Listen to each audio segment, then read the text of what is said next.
Stop. Don't look away. I know your thumb is already twitching toward the next tab. I know that as I speak, your brain is calculating the fastest route to a fresh dopamine hit. Statistics suggest that by the time I finish this sentence, nearly 40% of you will have already checked a notification. We are in the middle of the greatest cognitive heist in human history, and the victim is your ability to think for yourself. Meet Tracy. Tracy is, by every measurable standard, doing well. She has the degree, the career, and the morning routine she read about in 3 separate productivity articles. She is the person in the meeting who has already thought 2 steps ahead. The person her friends call when something important needs thinking through. She is sharp, driven, and deeply aware in the abstract of how much her mind is worth. Tracy is also, as of this morning, 17 minutes into a scroll she doesn't remember starting. She picked up her phone to check the time. That was the plan. What followed was a sequence her brain executed so smoothly she was barely present for it. A notification, a feed, a video that was fine, another that was better, a comment section she told herself she'd skim for 30 seconds. The coffee she made is cold. The book on her nightstand has the same dog-eared page it had 3 weeks ago. Somewhere in the apartment, an alarm she set with genuine intention is telling her the focused work hour she'd protected has already passed. Tracy is not an outlier. Tracy is not struggling because she lacks discipline, intelligence, or desire. Tracy is losing the same battle that surgeons, professors, and CEOs are losing in offices and studies and first-class cabins around the world, quietly, without quite naming it, because the defeat is so incremental it never quite feels like a moment of defeat. Tracy is a composite. She's built from research data, from documented behavioural patterns, from the clinical literature on attention and digital dependence. But if you're honest with yourself, and that's the only way this works, Tracy is also, in some proportion, you. The details may differ. The shape of the thing is the same. This is where we start. Not with blame, not with a lecture, with recognition. Because you cannot reclaim something you haven't first admitted you've lost. Let's start with something uncomfortable. You're not stupid. You're probably, by most conventional measures, quite intelligent, curious, ambitious. The kind of person who seeks out long-form content about the human mind rather than settling for a 30-second explainer. And yet, if you are anything like the hundreds of millions of people living inside the same digital ecosystem, your intelligence has not protected you. If anything, it may have made things worse. Because here's what nobody tells you about the fidgety mind. It doesn't discriminate. It doesn't pick off the distracted and the disengaged while leaving the sharp and the driven untouched.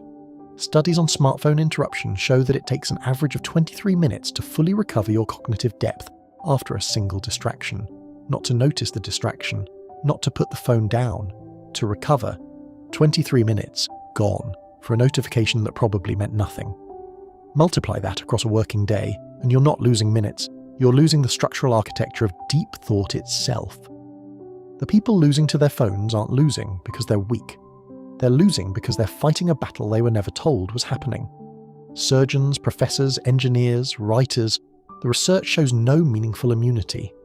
In one study, the mere presence of a smartphone on a desk, face down, powered off, reduced available cognitive capacity. Not because the phone did anything, because the brain knew it was there and couldn't fully stop listening for it. That is not a willpower problem. That is a rewiring problem. The short circuit isn't a metaphor. It's a description of what happens when your neural pathways, built for sustained engagement, are repeatedly rerouted toward faster, cheaper stimulation. Like a river redirected through a canal so many times that the original riverbed runs dry. The water still flows, it just no longer goes anywhere deep. This is where most people stop, shrug, and open Instagram, but you're still here. So let's go further. To understand what's happening to your brain in 2025, you have to go back roughly 200,000 years to a landscape where the stakes of attention were not productivity or success, but survival. Your ancestors didn't have the luxury of sustained, leisurely focus. They lived in an environment of intermittent reward and constant threat, where noticing something new, a movement in the grass, a change in the light, a smell that didn't belong could be the difference between eating and being eaten. The brain that survived was not the calm, contemplative brain. It was the restless, scanning, novelty-hungry brain. That brain got passed down to you, intact, wired for a world that no longer exists. Neuroscientists call the underlying mechanism the dopamine reward loop. It's not, despite the pop science shorthand, the pleasure chemical. It's more precise and more dangerous than that. Dopamine is the anticipation chemical. It fires not when you receive the reward, but when you expect it might be coming. The rustle in the grass, the notification bubble, the pull to refresh, the half second of not yet knowing what's in the feed. That gap, that delicious, unbearable gap, is where dopamine lives. For 200,000 years, that gap meant something. It was attached to outcomes that mattered: food, safety, connection, and reproduction. The reward loop served the organism. Then, sometime in the last 15 years, a multi-trillion-dollar industry discovered that the loop could be untethered from meaning entirely. You could fire the anticipation mechanism hundreds of times a day, attach it to nothing more significant than a stranger's photo, and the brain would not know the difference. It would feel the same. It would want more, the same way it always had. The Pleistocene algorithm was never designed with an off switch because it never needed one. In a natural environment, genuine novelty is rare. In a digital one, it is infinite. And an ancient system built for scarcity, flooded with abundance, doesn't recalibrate. It floods. You're not addicted to your phone. You're running survival software in a world it was never designed to navigate.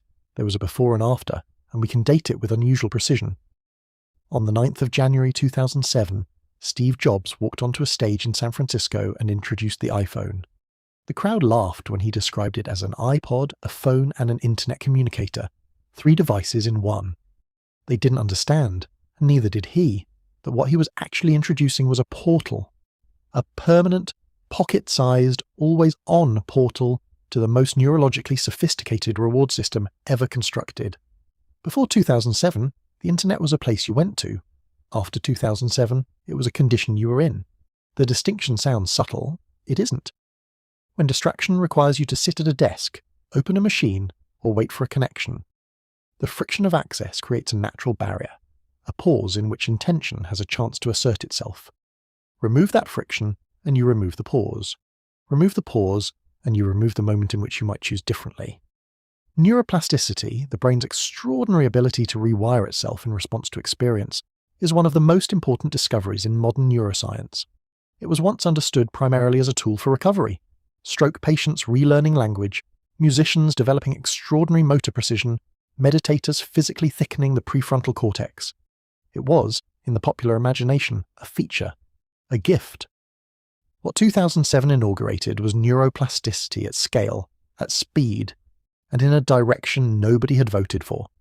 Because the same mechanism that allows a violinist to build neural superhighways of precision also allows a scroller to build neural superhighways of distraction. The brain doesn't care which direction it grows.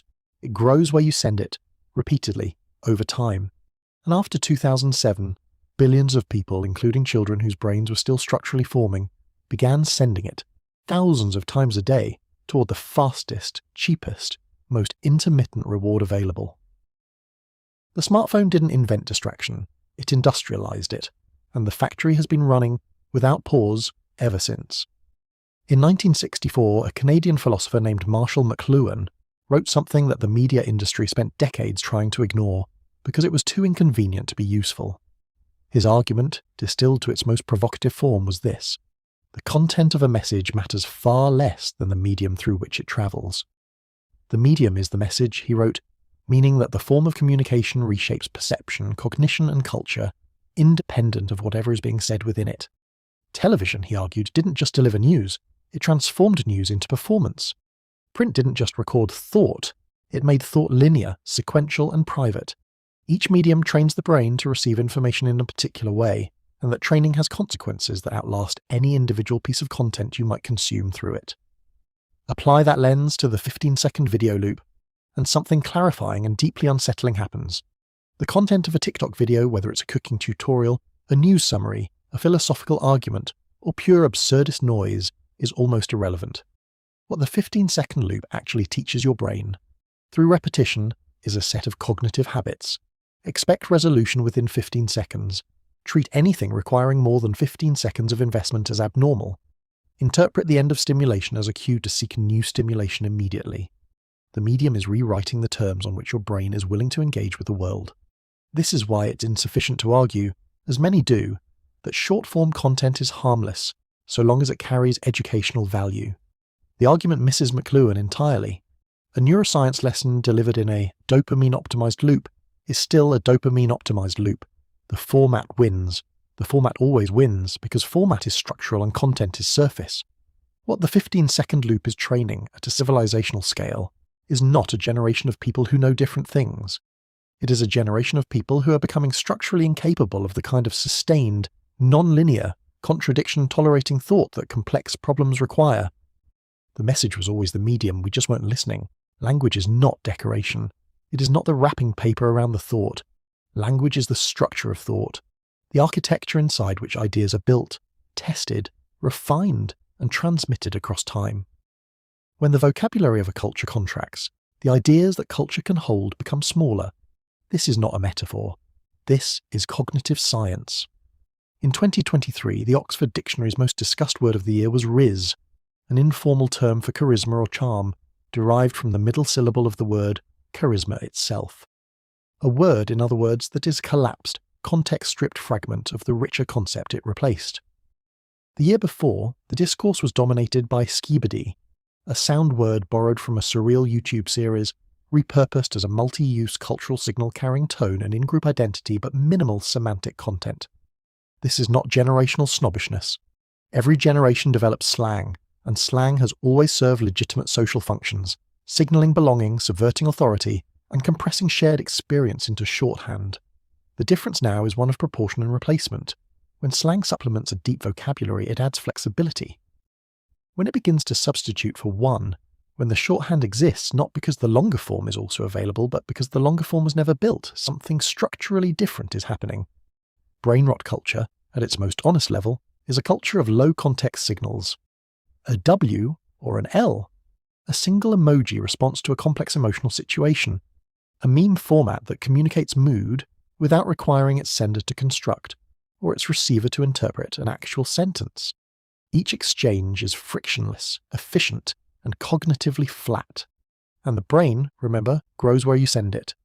A mind that spends its communicative life in flat, low-context exchanges is a mind being trained away from the kind of language that allows you to articulate internal complexity, construct an argument, sit with ambiguity, or understand a paragraph that doesn't resolve in 12 words. The language of rot is a symptom, but symptoms left untreated become the condition. There is a network in your brain that only activates when nothing else is happening.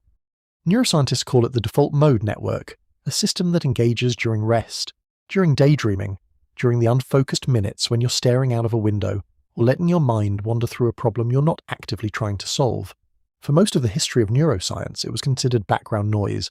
The brain is idling, neurological wallpaper. Then researchers started actually studying it, and discovered that the default mode network is, in many respects, the seat of what makes us distinctly human. It is where autobiographical memory consolidates, where social understanding deepens the capacity to imagine another person's inner world, to model perspectives different from your own. Where creative insight incubates, the sudden connection between two previously unrelated ideas that arrives not when you're working hard, but when you've finally stopped. The shower epiphany, the 3 a.m. solution, the idea that appears on a walk. These are not accidents. They are the default mode network doing its most important work, in the only conditions under which that work is possible: silence, space, and boredom. We have abolished boredom, not partially, comprehensively. The average person now reaches for their phone within 31 seconds of experiencing a moment of unoccupied time. Waiting rooms, queues, the 90-second gap between tasks. Every pocket of nothingness that once allowed the default mode network to begin its slow, crucial processing is now filled, instantly, with stimulation. We have decided as a culture that the sensation of boredom is a problem to be solved rather than a condition to be inhabited. What we have actually done is seal off the part of the mind where creativity lives. We have built a cognitive environment in which insight cannot incubate, because incubation requires emptiness, and emptiness has become intolerable. The most innovative minds in history were, by modern standards, profoundly bored.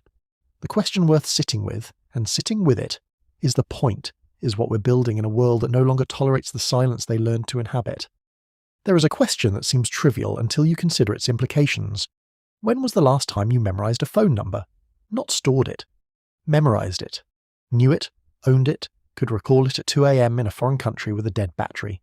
For most people under 40, the answer is probably never, or so long ago it's no longer retrievable, and the standard response, "Why would I when my phone holds them all?" sounds rational until you understand what the act of memorization actually does to the brain, and what outsourcing it actually costs. The hippocampus is the brain's primary hub for encoding long-term memory.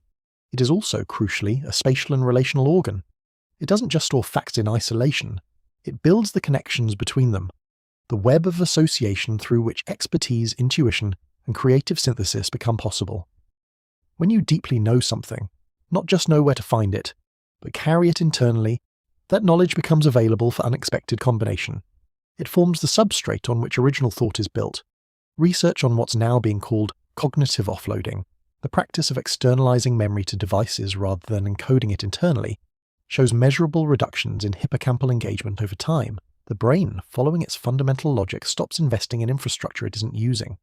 The muscle atrophies, and as the knowledge baseline shrinks, so does the connective tissue between ideas. This is not an argument against Google or against AI tools, which can be extraordinarily useful. It's a structural warning about the difference between using external tools to extend a well-built, internal knowledge base and using them to replace one that was never built. Just-in-time memory feels efficient, and in a single transaction it is. But a mind that has outsourced its foundations cannot build anything tall on top of them. You cannot have insights about things you don't actually know.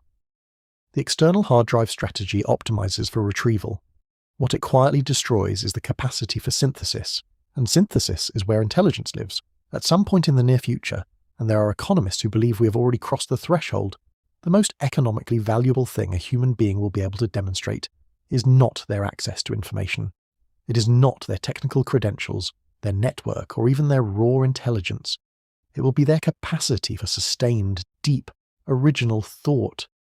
Their ability to sit with a hard problem for 4 hours and emerge with something the algorithm didn't already have. We're entering what the economist Tyler Cowen calls a period of averages over. What author Cal Newport frames as the economy of deep work. What both, from different angles, are describing is the same structural shift. As artificial intelligence commoditizes the retrievable, the routine, and the reproducible, the premium migrates toward the irreducibly human, toward cognitive depth, creative synthesis, and the ability to operate at the frontier of complexity rather than the middle of the known. Focus in this economy is not a productivity hack, it is a capital asset. And like all capital assets, it is distributed unequally. The inequality is already visible, and it is not distributed along traditional lines of wealth or education. It is distributed along the lines of who has, deliberately or by circumstance, preserved and cultivated their attentional capacity, and who has surrendered it, incrementally, to the scroll. The knowledge worker who can enter 4 hours of uninterrupted deep focus produces work of categorically different value than an equally intelligent counterpart who cannot.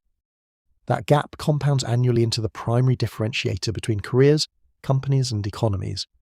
What is emerging is not quite a class divide in the traditional sense.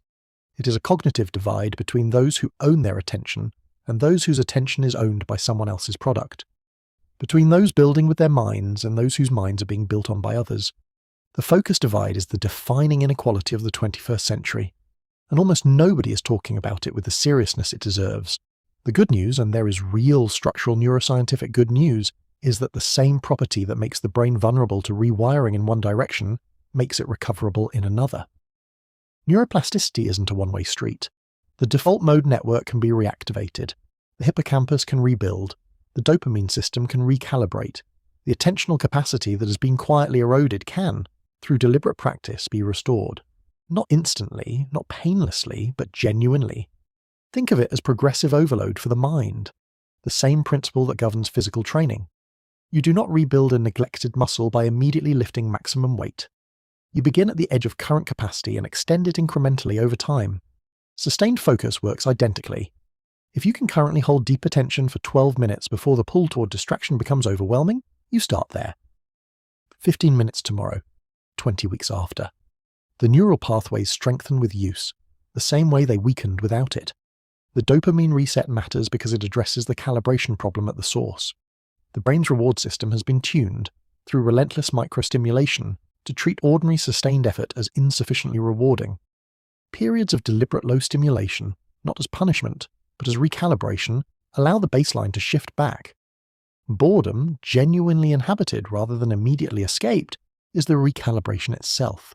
The high-friction environment for distraction is the structural piece that makes the psychological possible.